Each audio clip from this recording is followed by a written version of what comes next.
All right, y'all. I don't know why every time I get ready to record a video, I swear I always hear something. Anyway, I might just be paranoid. But welcome back to the channel. This is Manifesting Life with Liz. I am Liz, the dreamer. And today we are going to do a story time. So I am going to tell you the time about when I moved into a house that was next to a cemetery and a mortuary.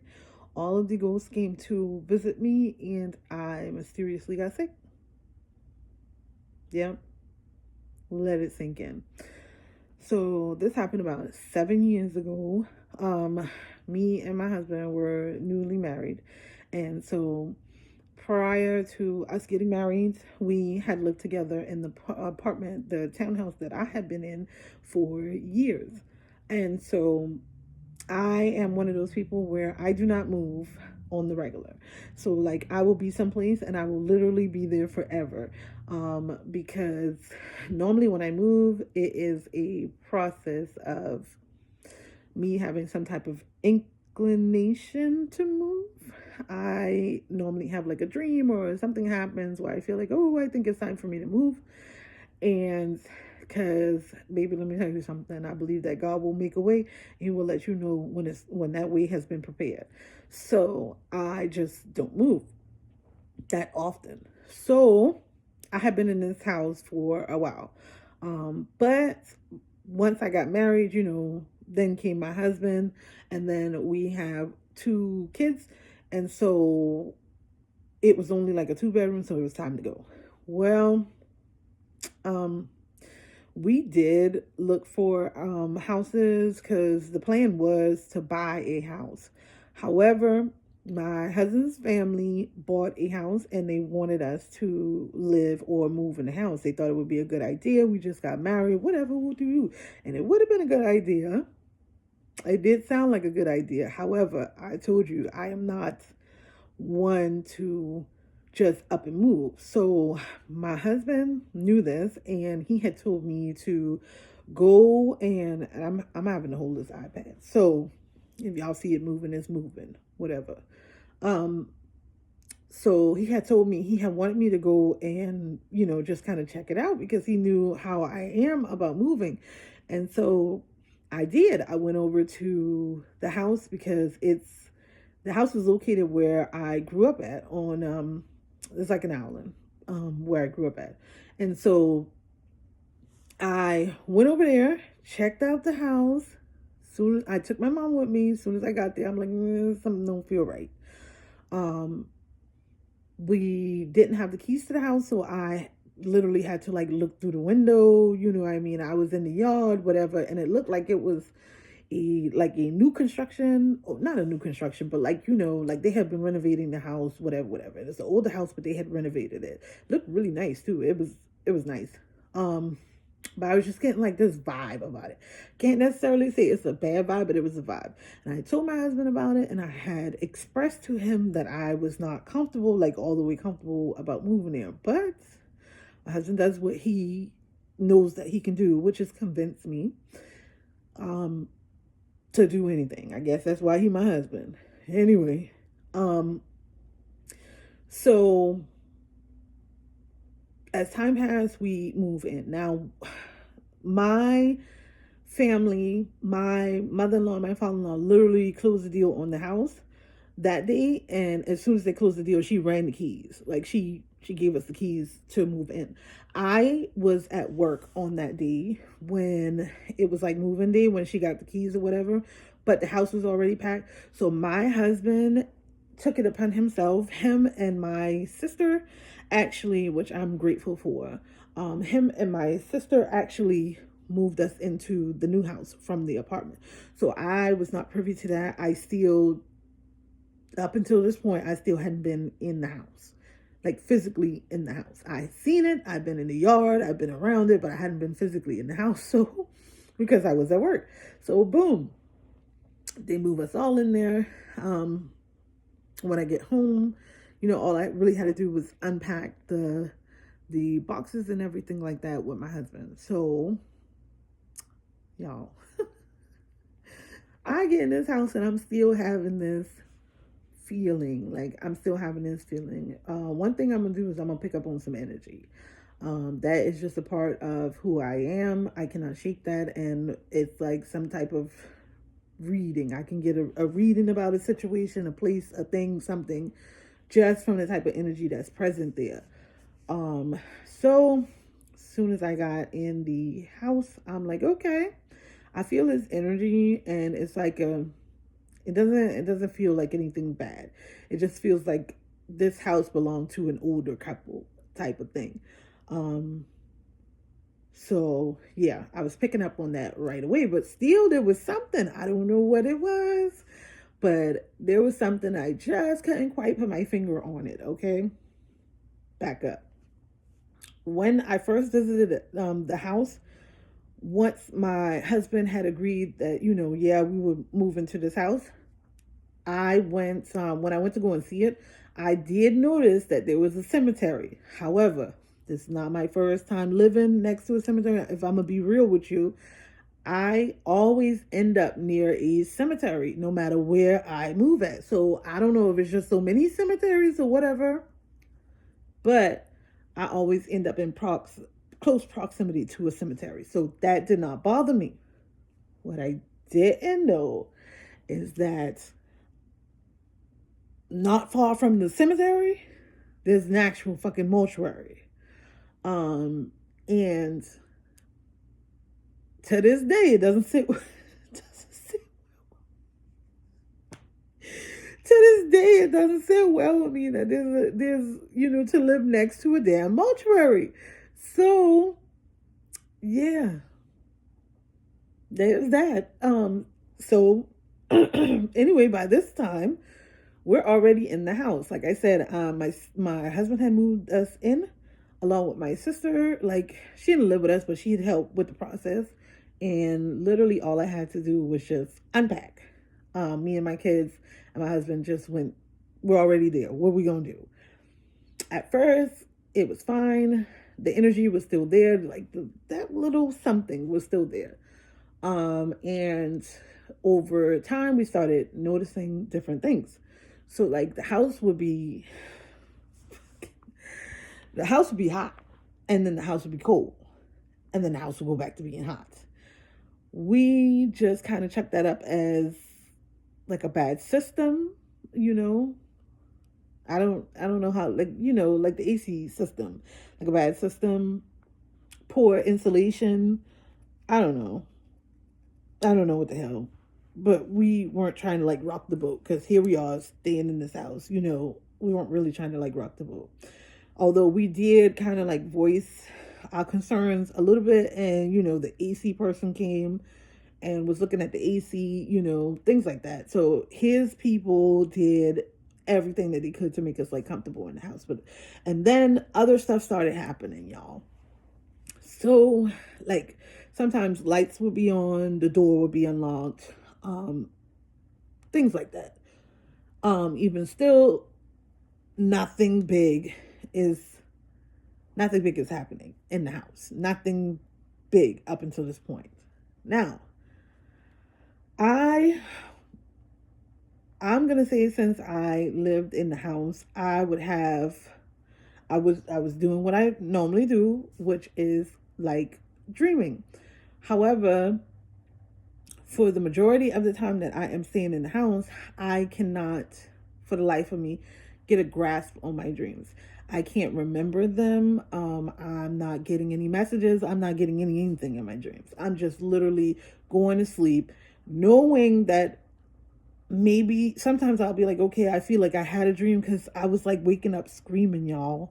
My husband was having to push me to wake me up. Sometimes he says that I was crying in my sleep. This was happening like often, a lot in this house. So, boom. I started not wanting to be alone in the house. Like, don't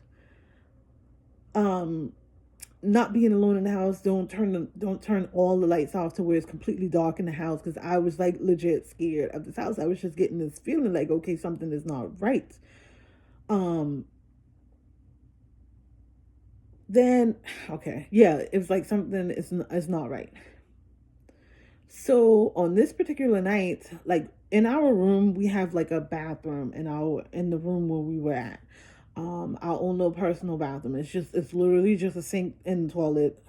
It's got a window, and it's right on the side. It's next to the side of the bed where I sleep. So I was telling my husband, like my husband, about me being scared of the house and things like that. So my husband was leaving the lights on in the bathroom and just kind of closing the door so I can see like the lights, that little sliver of light underneath the door. And so, which was fine by me because it's on my side of the bed. So it's bright enough for me to see so that the room is not completely dark, but not bright enough to wake him up because I don't really want to wake my husband up. Okay, y'all. So on this particular night, he had done that. He had turned the light on in the bathroom. I watched him while he did it. And he would normally be the last person in the room. So he had, what do you call it?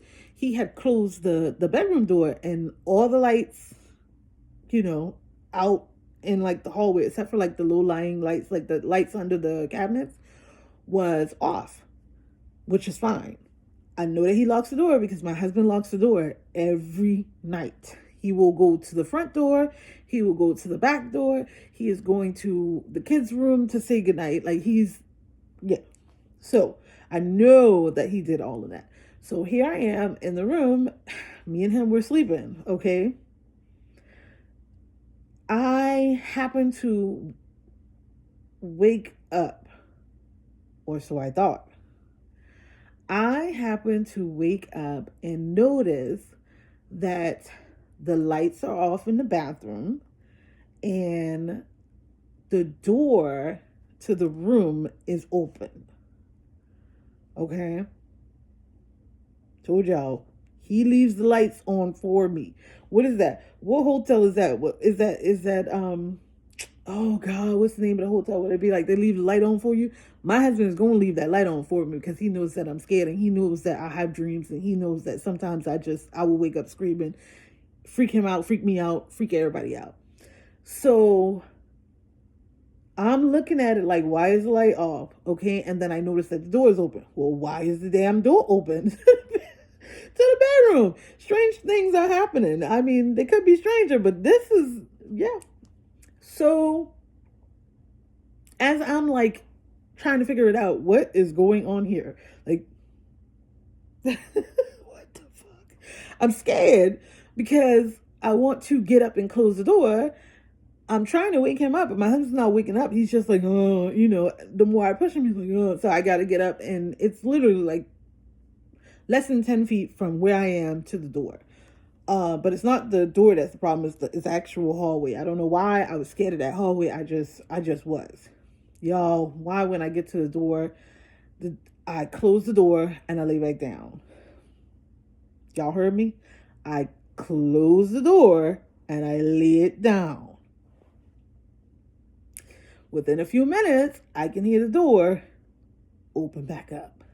I open my eye. I look back over. Okay. Oh, and I forgot to tell y'all, like, turn the light on in the bathroom. I look back over and I feel like I got to sneeze.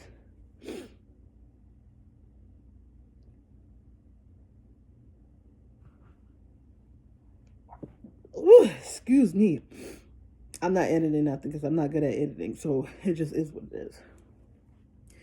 Y'all, I look over. The light is out in the bathroom. The door is back open. So now I'm like, what? What the fuck's going on? What the fuck's going on? I'm sorry. But that's exactly what I'm thinking. Who's playing with me? So what I end up doing is I get up, I go to close the door, but as I'm going to close the door, y'all, I kid you not, there's like a little crack because it's not open all the way. It's just cracked. I look in the crack, y'all, and there in my hallway, in the same hallway that I'm scared of, is a little girl, a little Caucasian girl in a dress. The hallway is smoky. Okay, it looks like something's on fire, but I cannot smell fire. It just looks like there's a bunch of smoke, a bunch of mist in the hallway. Because my husband says that I have no sense of danger. No, not of danger, no sense of survival. He says that I am like danger where. So I see this little girl and I'm like, hey, what the fuck? Hi, Caucasian girl. Hi, child. What's going on in my house? Mind you now, I think I'm awake. I'm actually not. She turns around and she walks down the hallway. Now we're at the end of the hallway. My room is at the end. There's a hallway. Then the hallway leads you can go either to the left to the kitchen, to the right to the living room, and then out the front door from the living room. I follow her down that hallway. I'm far enough behind her that I am just catching, like, as she bends the corner to go to the living room, I am like hot on her trail, but she's already in the living room by this point. I can see her turn in the corner, but I can't see her in the living room because I hadn't gotten that far yet. So I'm following her. When I get to the living room, I barely catch her walking out the door.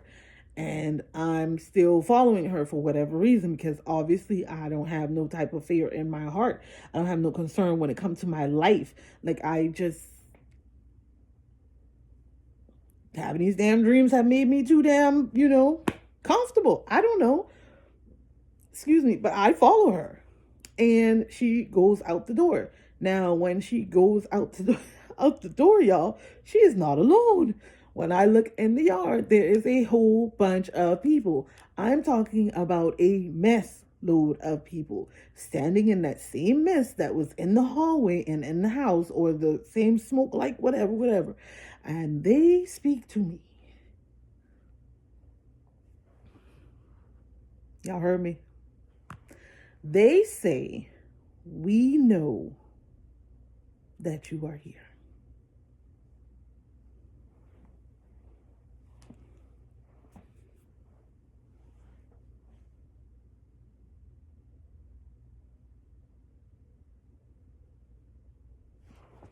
Who's we?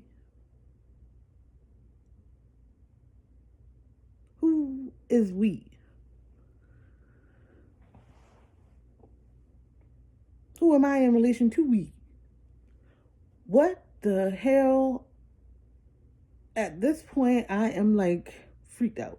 When I tell y'all I'm freaked out, I'm so freaked out that all I can do is turn around, pivot, slam that door, lock that door, and haul tail back to the room. I take the covers and I pull it up over my head.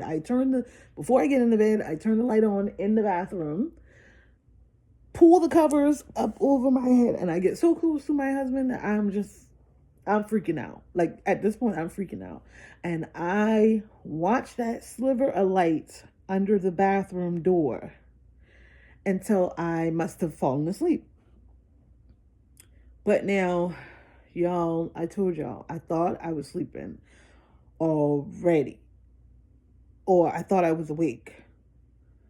But turns out I was not. I was sleeping. And this apparently all happened in a dream. And it was just so real, so lifelike. And I am used to dreaming. I'm used to weird stuff happening in my dream, but I was not used or prepared for the dream to be one where I do not know that I'm sleeping, because normally when I close my eyes, I know that I am sleeping. I know that I am dreaming. This was not that. Okay. I was not prepared to have that experience. Freaked me out. Freaked me all the way out. Will forever to this day still freaks me out.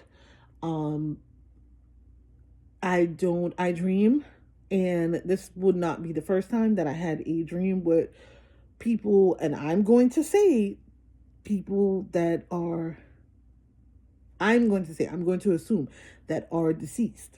This is not my first go around with that. For some reason, this just freaked me out. Like it was unexpected. Um, it was weird. Um, yeah, it was fucking weird.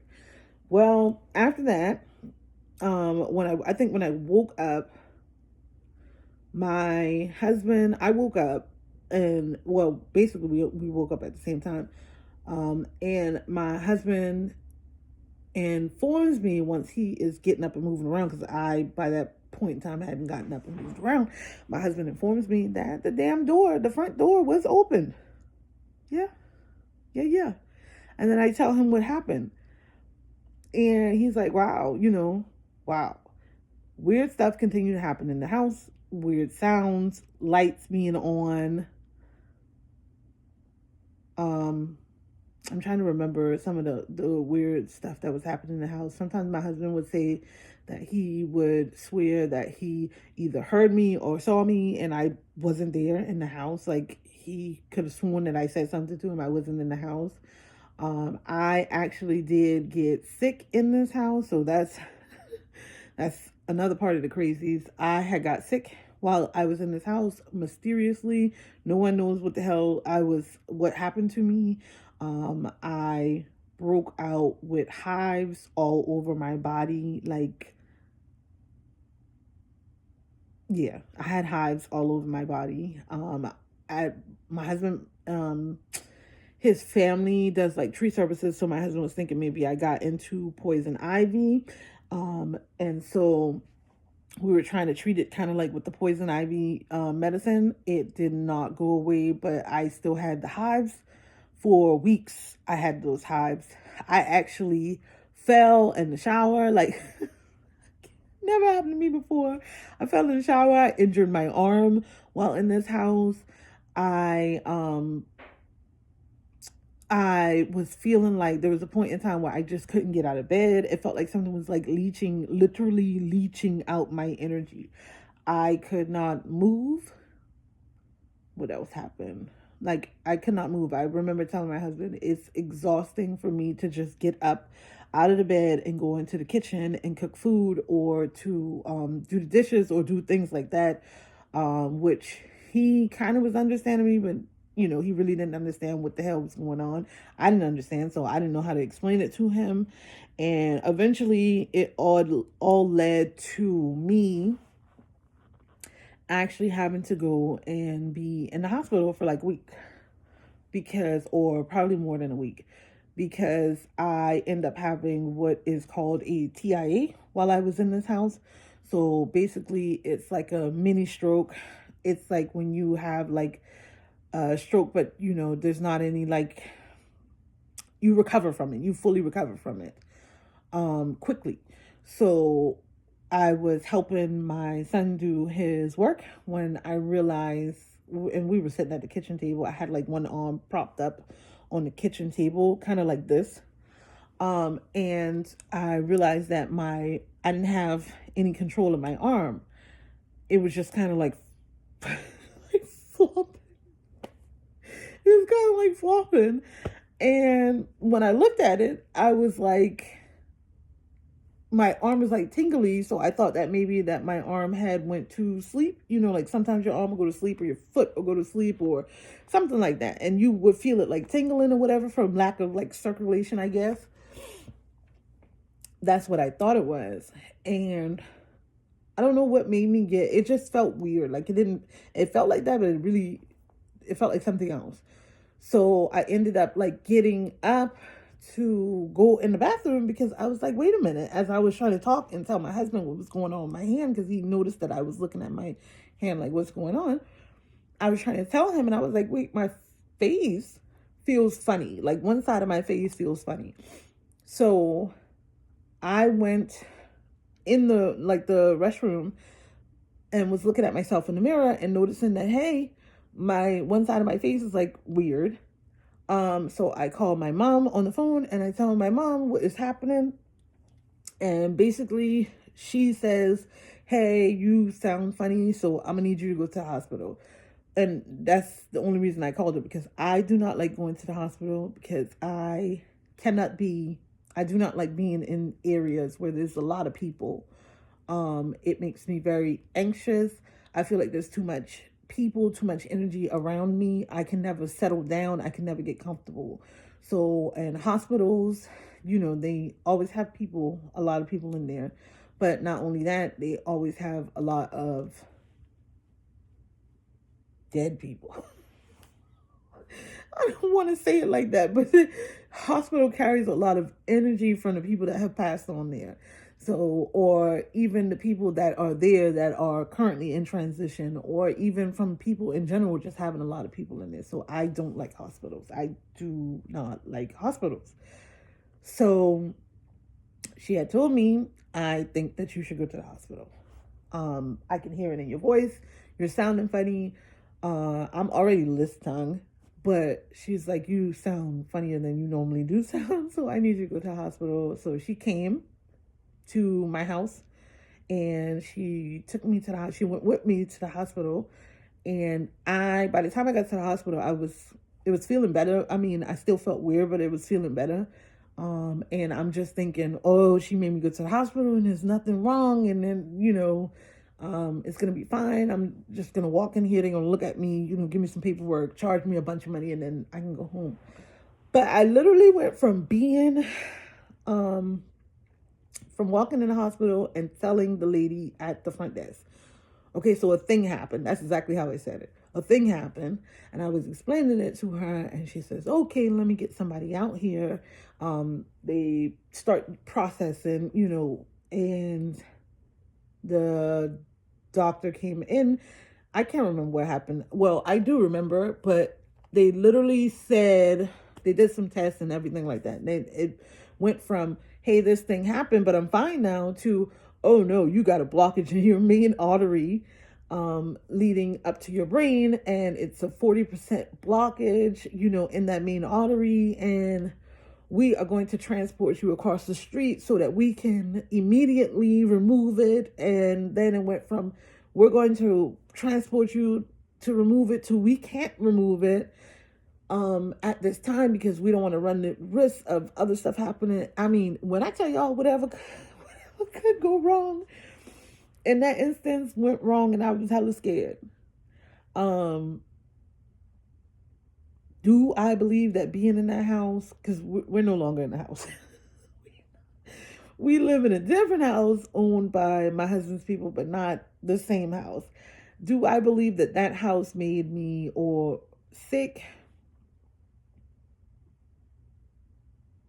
Yep, I do. I believe that that house made me sick.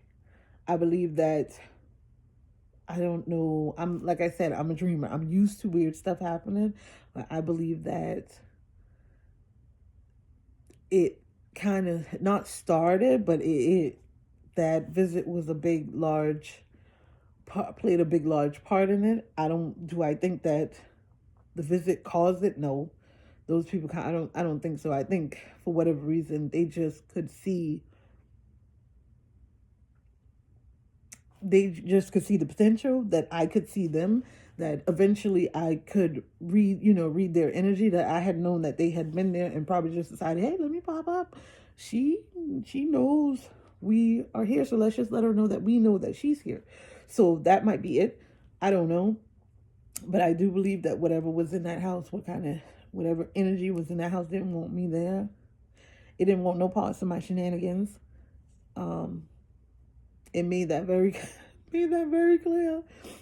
And I went ahead and mind my business, got the hell on out of there.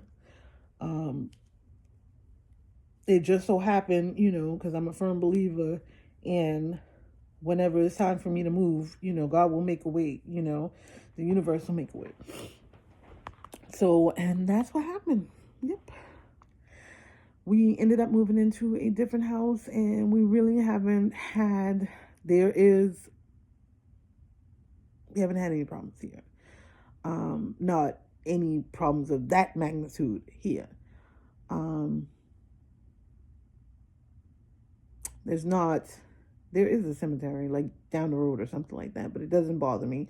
There's even like a home for like older folks right behind like our property, like right behind the fence. There's a home that they would go to stay to so they can receive care and things like that, and it doesn't bother me. I've only had one instance while living in this house of something, let's just say a spirit just randomly popping up, and it didn't bother me. I don't think that that person had, yeah, that didn't bother me. It was more of a, hey, what do you want? Why are you here? Yes, I can see you.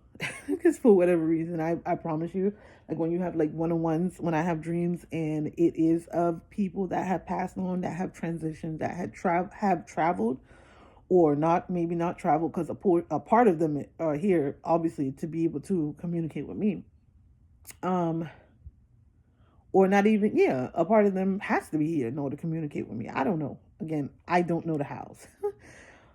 But whenever I do have those conversations, they sometimes don't realize that I can see them.